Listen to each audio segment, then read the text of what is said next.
So many of our videos are about what to do, how to do, what to prep, how to prep, what to stockpile.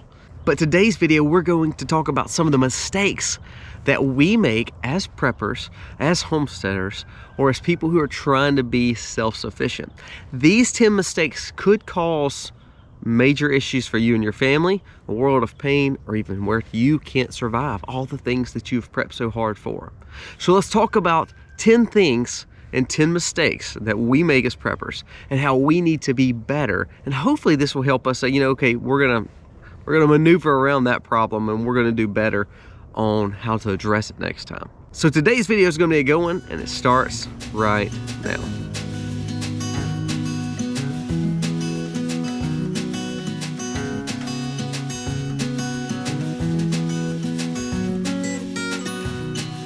Hey guys, welcome to the Max. If you're new to the Max, go on here, press subscribe, ring the bell, give us a thumbs up or down, but ultimately tell us what you think of this video. Our goal is to always teach, always to show wisdom, but also what can we learn from it?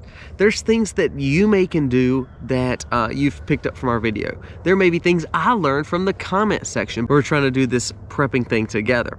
But today's video is going to be going because we're going to see some of the things that we may be messing up on and the mistakes that we are making. So let's jump right into the top 10 list that I think could cause some major issues for our families if we're not too careful. Number one, this is easy. We've been talking about this, but you cannot keep all your preps in one place. If you have cash, if you have food, if you have firearms, if you have whatever it may be, precious metals, if you have all that in one room, what happens when that room goes down? What happens when there is a fire? What happens when you have to bug out and you can't use those things in that room? So you have to spread your preps out. Now, we've talked about this. You need to build caches that go into the ground. You need to build friendships so you can take your goods other places. You need to have places that you have hid stuff. Maybe you have exterior barns. Maybe you have a bug out location. Maybe if you are bugging in and you don't have things like that, maybe there is friends that you could build through a community center or through a church where you can build a confidant to be able to move your preps around. If they're all in one house, at least don't put them all in the same room, so that way you can utilize or maneuver them around if you ever had to, or hopefully nothing like theft or fire happens, but you can get some of that out. We talked about this in the last video. Same with money. Our goal is to spread it out. If something falters or fails, we've got something to fall back on. Well, the same way with preps. We prep like insurance. Our goal is to not use any of these things, but if we had to, we've got to be able to get to those things. Now, if they're all in one place, we may not can get to them. If they're spread out, then we realize we may not can get to some of them, but we can get to the others. So it's good to have things maneuvered around, things spread out, because we have to take risks to say, okay, what does best? The mistakes we make is we prep and then we put it all in one area. That's a bad mistake, and all of a sudden something happens, it's all gone. So number one's mistake, don't put it all in one place, spread it out. Number two is being alone. Now here's a two-parter to this now. I'm introverted, I'm a prepper homesteader, so my goal is I don't really like being around people all the time. I really don't. I'm very non-trusting. So if it's not my wife or intermediate family, I tend to struggle with just trusting people to know that we're building community and building confidence there. But that is a mistake. And the reason we talk about that, we've said this in plenty of videos, you cannot do this alone. You cannot protect your house alone, so therefore you have to depend on other people. You cannot fix everything alone. You cannot defend all the things that you need to defend alone. You can't fight the bureaucracy and the regulations alone. Everything goes back to you have to have help. So a lot of times preppers make the mistake of saying, it's all me, nobody else is around, we're taking care of ourselves. And that's a good thing when it comes to sufficiency and self-reliability, and you need to build that self-reliance. However, you have to get to the point of realizing, I cannot do it all. I have to have help.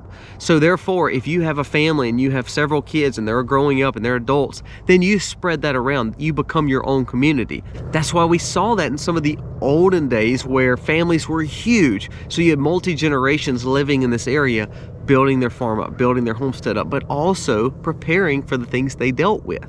So it may be family, it may be friends. We talked about this with community centers, with churches. We've developed great friendships in our church to say, you know, I can trust this person to come help us skin an animal. I can trust this person to put some things at their home. I can trust this person for them to trust me to put some things at the home. Maybe I'm good at these skills and they're good at these skills, and we build it together. So number 2's issue, don't do it alone or you won't survive. Number 3 goes along with that. Arrogance. We see arrogance and cockiness around the homestead community and prepping community and the YouTube algorithms. Arrogance can cause a major struggle for a lot of people. And this is not just in the homesteading and prepping community. We have to realize that we cannot know it all. We're not the best at it, and we still have things to learn. Every morning I wake up, first of all, I'm thankful for my family and ableness to wake up. But I pray, God, please allow me to gain wisdom today. What can you show me? Help me be obedient. A lot of times when we are arrogant or when we're cocky, we get up and we think we know it all, and we want to just share to the world what we know. And that arrogance can cause issues. Not only does it cause it where people don't want to associate with you, but then they start not trusting you because you always have the answer for everything going on. Well, that's impossible. We are finite, we are ignorant, and we are fools sometimes. So gaining wisdom is important, but understanding you don't know it all yet.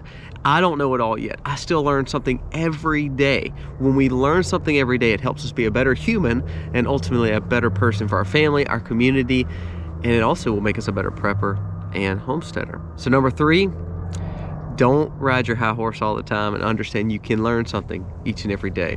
Don't be arrogant. Number 4 is not being adaptable. So for instance, we have a lot of people that will say, well, I'm bugging in, I'm hunkering down, and I'm not going anywhere. This is where everything is. Well, I tend to want to lean that way because we have built up our farm, we have built up our home. However, we have to adapt to be able to maneuver on if we had to. We have to cut our losses. So we load up as much as we can and we bug out. The purpose of this is you can't always run, but you can't always stay. We have to adapt to the situational awareness around us. We have to understand the answer is not always black and white. We have to see that it is not always cut and dry. There is times we've got to be wise in making good decisions to say we've got to adapt to the situation at hand. If we have major hurricanes or tornadoes coming our way, we may need to adapt. We may not can stay. We may have to load up what we can and get out. If we see economic crises and we say, you know what, we've lost so much in the market, but we're just going to leave it there. Sometimes we have to adapt. There may be ways that we can maneuver some of those things to be where it may be a little safer. Same way with cash, same way with anything that we're doing. We have to be adaptable. If we're not, we will sit there in our own spoils, and if it's worried about people coming in our home, if it's worried about someone stealing and we're just hunkered down, but then we are going through this major situation where you can't defend your home from 150 people, maybe it's a hurricane and you're sitting there in a flood zone and you think you can wait it out. Well, you can't. It may be simply as you're in a big city and it is getting volatile and the murder rates are terrible and you're just thinking, I'm just going to stay. You can't. Adapt to the situations that are thrown in front of you, understanding your environment is changing. It's not black and white, it's not cut and dry. It is a wisdom-seeking thing to say, I've got to change what I'm doing. Number 5, I struggle with. I cannot stand someone who always brags and brags and brags. I may tell you what I'm doing with my homestead prep. There may be other channels that do the same thing. You may know people in your town that wants to teach. Teaching something and bragging about something or boasting about something are two totally different things. Now, if I come on here and I'm bragging about all the things I have and all the wealth of knowledge I have and all the junk I have and all the stuff I've put up, you're making yourself be very vulnerable because you're saying all this stuff to where people know where you're at. If I go to my community and say, well, here, I want us to build a community in a prepping situation, but I actually have all the answers and I have all the goods, I have everything we need, let's just hunker down in our place. Well, I'm putting a target on myself to say, you know what, if anything goes down, we're all coming to your place. Now, do I want to teach? Yes. Do I want to show you a lot of things here at our homestead? Yes. Does that make me a little vulnerable? Yes, it does. However, I'm very conscientious of that, and our goal is not to show you everything because we want you to learn and do your own research and build your own preps and homestead. However, if I come on here and all I do is brag, and it's not about teaching you anything, but I'm just ragging on about what I can do and all the things I know and all this big head of knowledge, which is untrue, by the way. But do you see the problems that could start? Do you believe the scenarios? Now, you don't want to be around an arrogant person. You don't want to be around someone who brags all the time. You don't want to be around someone who thinks they know it all. Well, that arrogance, that cockiness kind of goes along with this, is we brag about all the things that we have. This is not a monster set of land. We have to learn to manipulate it so we have enough animals to rotate on it to make sure we can take care of our family. Every day we're learning something new. We had a failing crop in winter. So now we're doing research to try to gain wisdom of what we did wrong. So that's the importance of not being arrogant, not bragging, not saying I've got it all and all the knowledge I have is going to get me all the answers. Ultimately, we have to stay humble to see what's in front of us, to understand that we don't know it all. We have to understand that we can't buy all the stock that we need. We can't prep all the things that we need. And then we can't just share it to the masses to say we've got all the answers. So this one definitely goes along with the arrogance. But this also goes along with everything else we talked about, adaptability. If I'm arrogant and cocky and I'm bragging on everything I have, then my awareness is not as good as it needs to be. My adaptability is not as good as it needs to be. So you see some of these failing things and these mistakes, they kind of go hand in hand. They cause us to have issues, and then we make mistakes, and then all the stuff that we've done is for naught. So remember, don't be bragging and boasting and building up yourself. Don't be talking about all the things you own. It's going to put you in a very vulnerable spot. Be humble. Understand that we can still learn things. And yes, we have been blessed. Yes, you have been blessed. Yes, the things that you've purchased are great to have. Now, let's don't tell the masses about them. Let's put them up. Let's put them for safekeeping and have them for insurance. Number 6 is not being well-rounded in skills. Now, this is, again, one of those that are catch-22s. I think you need to have knowledge, and you need to make sure you know a lot about something. And you may be one of those people who are an excellent mechanic. And yes, you should know, and you're going to be, that's a great skill to know that you can share with the community. However, what I am saying is, you've heard that we're a jack of all trades, but not an ace of any. And so what I mean by that is we have to realize that we don't have to know everything about that car. We don't have to know everything about that cow. We don't have to know everything about this prep or this stockpile or building this electric grid or off-grid scenario. We don't have to know everything about everything we do. However, we need to have a common knowledge of the things that we have stockpiled, that we have bought, or how to do the simple fixes. Can you change a tire? Can you change out spark plugs? Can you change a battery? Can you milk a cow? Can you kill a deer? Can you use a firearm? Could you use a bow and arrow? Can you unhook electricity? Can you fix a pipe? Being a jack of all trades are good things to have, not just for homesteading or prepping, but really knowing how to just live in this life. The same thing with our spouses. For instance, myself, if I get just very sick, my son or my wife can come out and handle the chores and the farm things that need to get done. Now, do they have to know everything that I did? No, they can get us by because they learn those little skills, those trades. Same way inside. My wife is a phenomenal cook. Am I as good a cook as her? No, but I can get by. We can do things. I know how to make things from scratch.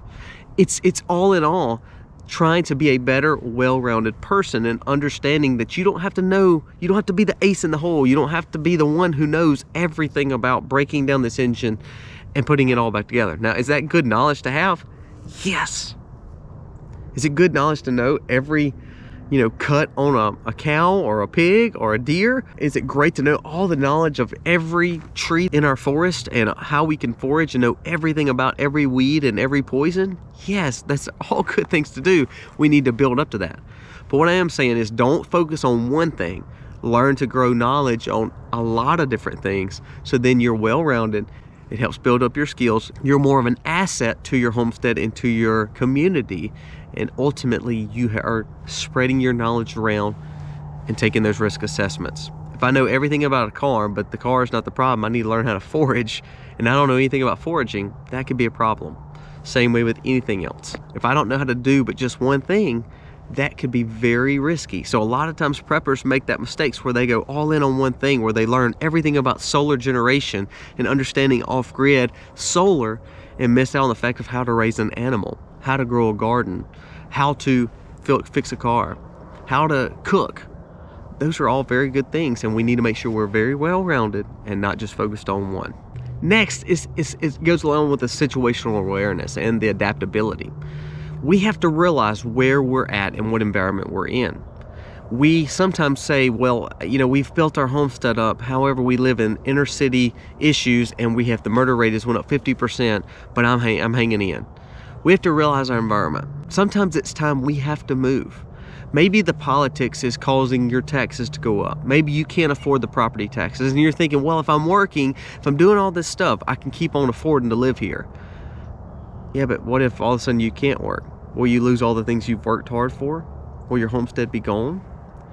Maybe it's not anything to do with, you know, city living. Maybe it's simply the crops just won't grow here. We're dependent on water and the government is over our water. We need to move where there is a better water source to take care of our family. For instance, I don't want to live in a city, but it's just as worse to me to live in an area where water is very, very, very fragile and volatile. Here, that's not our problem. Now, I'm not saying it can't be one day, but what I mean is if we see that that's a major issue and you can't get water to your animals and you can't get water to your gardens, how do you think you're going to survive and build up a nice prepping situation? Now, say you have a place and you've built up and all of a sudden the politics have changed and no one's getting persecuted from coming on your property. You can't protect your property. You can't protect your animals. It may be time to move. And I know it's hard to make those decisions, but we have to realize our environment. So another point of saying, you know, environment and understanding where you live. If you live in the areas where you're next to the oceans and you're worried always about your hurricanes and bad storms that come up and damage your property, then we may realize we may love to live there. However, we're going to take that might be our bug out location, and we may simply say we're going to rebuild a true prepping paradise or a homestead away from here. We're going to have a second location that we may not live at, but ultimately it is safe and it's away from all the dangers. So sometimes it may be weather. It may be simply water. It may be simply the murder rate in your town. It may be the politics. It may be the taxes. But all those things, they need to influence you and know where you live so you know the environment that you're in. Now, say you say, I'm gonna live here anyway. Well, you need to make sure you have some kind of structure that can deal with hurricanes. You need to make sure you have some kind of protections like burglar bars or the screens, like the metal screens we have in our home. And you can barricade your doors wisely. It may be simply understanding that you have to be proactive and work towards the politics in your area to clean it up. See, that's what I'm saying. It's all about making sure that you know where you live. If homeschooling is not a good thing in your state, for instance, that's a no game for me. So that means I'm moving. Because if my state is too, if they're pushing too hard against my children and they believe they can teach my kids better than I can teach my kids, that's a non-compete. I'm getting out of the state. So you have to realize what your goals are for your area, but understand when those goals are not met, or understand when you can't stay, you've got to be willing to go. So understanding your environment, that's one thing preppers don't do. They hunker down, again, not learning adaptability, not learning wisdom in the situation, and they get very arrogant and cocky in what they've done, and they realize, I ain't going nowhere, I'm staying here. And all of a sudden, a bad storm comes in, a blizzard comes in, you have no water, or the crime rate's really bad in your town, or the government takes away because taxes. It's very important. A lot of preppers struggle with all these things, and this is just another part of an issue that we've worked so hard and we take pride in it. I love our farm, but at the same time, me and my wife has had the same conversations to say, if things get bad here, we're not staying. We can't, because it's for the betterment of our home and the betterment of ourselves to take care of our family. Number 8 is big too. It's being dependent on electronics. Now, do I love electronics? Do I love the accessibility? I'm talking to you on a GoPro right now. I love the fact that we can use our phones and we can communicate. But if all our preps are tied into electronics, if all our preps and all the stockpiles and all the things that we do and learn are simply based on electronics, what's going to happen when all of a sudden their grid does go down? So I go back to, is your water ran strictly off the grid, then you need to find another source of water just in case. If you need to communicate, but say you can't communicate on cell phones, you need to find other ways to build communication. If you are dependent on, Siri or Google Maps to tell you where to go, and all of a sudden the electronics are gone, you need to know how to read a paper map. So a lot of this is more beginner prepping, is saying, some of these old timers, they understand how to read maps. That's a thing that was common. But in our generations, for instance, in Gen Z, Gen X, or even down to millennials, all those three last generations, people don't know how to really read maps. People don't know how to really see if the weather is fixing to change. People don't really know how to, see if rain's coming.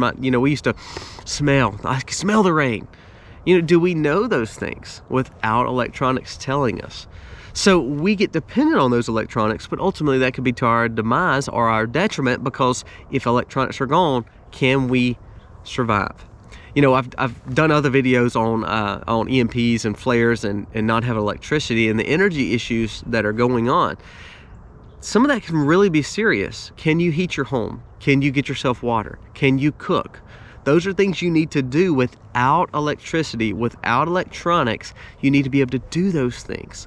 So when you're prepping, when you're stockpiling, learn to buy things that are off-grid. We have several videos on tools that you need that can help you get through not having energy and not having electronics. So check those out. One thing you don't want to do is to put your whole situation of prep based on your electronics and all the things that you can buy. You have to start building common skills. You have to understand some things you need are off-grid and can't depend on electricity, energy, or electronics. Number 9 is almost like the first ones where I said you got to be alone. You can't be alone. You got to learn to have community.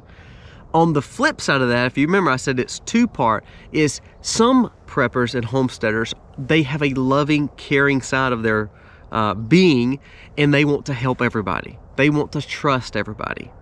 When a situation where we're in bad weather, collapse, economic collapse, depression, recession, pandemic, you can't trust everybody. People are not always looking out for your good. So trusting people sometimes could be to your failing and to your fault. I am a caring person, so I want to take care of everybody. But I know I have provided for my family and maybe a few more. I have not provided for my whole community. So every neighbor can't come here. It reminds you of I'm going to stockpile as much as I can, and I'm going to help as much as I can. I want to teach as much as I can. However, I can't take care of everybody. I can't say I can let everybody on my farm and just live in tents and we're all going to live off the land. It's just not going to provide for us. We won't be self-sufficient. So a lot of times preppers make the mistakes, or homesteaders make the mistake, is we'll use our caring and our lovingness and maybe even our value system and our faith to say, well, we can take care of everybody. We'll be provided for. Well, we have to realize that God does provide for us, but He provides for the birds, but the birds still have to go out and do the work themselves to get the food. Well, same way with us. As much as we want to help everybody, we may be teaching them what to do, but we can't provide for everybody. There is no moochers that's going to come live here on the farm. Now, let's turn that a little bit, where we talked about you can't do everything alone. When you're talking about building community, everybody has to give something. Everybody has to be an asset to the community, or to the prepping community, or to the homesteading community, or to your family. One thing I loved about going to the Amish villages, and I keep bringing them up, is when we went to the Amish villages, there were some people that were growing. All they did was grow food. There were some people that were doing woodworking. All they were doing was woodworking. There were some that were literally tinkering on mechanics. There were some milking cows. So what I'm saying is, when you put that together, they've got a community of everything they need. So as much as I want to help everybody that can come here, if I'm building a community and I want to trust some people, they have to be able to contribute something. So part of this is building trust, but don't trust everybody, because everybody is not looking out for you. But we can't have those people who are not contributing. When they come in and you're helping them, they need to be helping you in a facet. It's a bartering system like we've talked about in other videos. So number 9, trusting people, but don't trust everybody. Don't say I just care and love and that I can make sure everybody's protected, because you can't, and then it's putting your family in danger. Lastly, number 10, this is probably one of the biggest mistakes that most people make, is they start stockpiling, they start prepping, they start building a homestead for just in case scenarios. And what I mean by that is, when something actually goes down, they have no idea how to light a fire.